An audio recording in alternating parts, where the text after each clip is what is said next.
Now the only thing that we have left to talk about in this running AMSWin for the first time is something that, that started with AMSWin version 1.3.2, and that is AMSWin will automatically back up your data for you. And that happens when you close AMSWin. So every 5th time that you click close, which you can do it by clicking the X at the top right of the screen, you'll get a message that says, well, in this case it'll say, you've never backed up your system. Would you like to back up now? And I will choose yes.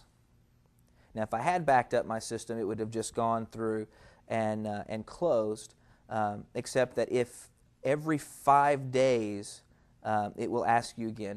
The idea is that you never want to lose more than 5 days. Now that 5 days worth of data, it might be for your business too much to lose, so in that case you're going to want to back up even more frequently. But AMSWin will ask you every 5 days whether or not you want it to automatically back up. So anyway, I chose yes. It gave me an example of a name to save it as. Now in this case, for the demonstration, I'm just backing up to my hard drive. But I am going to leave the name exactly how they suggested it. You'll notice that there's the word AMSWin and an underscore, and then the date. Today is November the 15th, 2003. The reason why you want to have the date in the name is because you don't want to continually overwrite your backup file. And the reasoning is this. If I were to have, I guess, good solid data on Monday, and I backed it up on Monday night, then on Tuesday during the day, I accidentally, not even knowing it, deleted, let's say, half of my customers.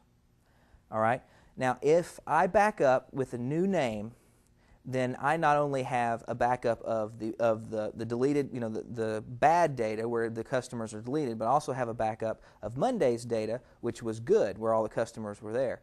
Now, that's the way I want it to be, because once I find out that I've deleted half of my customers, I'm going to go back to that Monday file and restore from that backup, because I don't want to lose those customers. Had I, on Tuesday, backed up and overwritten the Monday file, then there's no way I could go back and get those customers that I mistakenly deleted. So I would suggest that you always use a separate name, and it's a good idea to have the date in the name, so that if you go 6 months and you've got 6 months worth of old backups, you might choose to get rid of the oldest ones, because if you did get into a situation where you needed to restore, you wouldn't be restoring from data that's that old. So we'll talk more about backup strategy later on in the session. So I'm going to take the name that they gave me, and I'm going to click Save.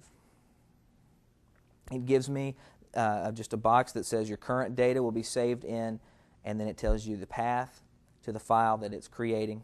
Is this correct? I choose yes, and it backs it up and then continues with closing the program.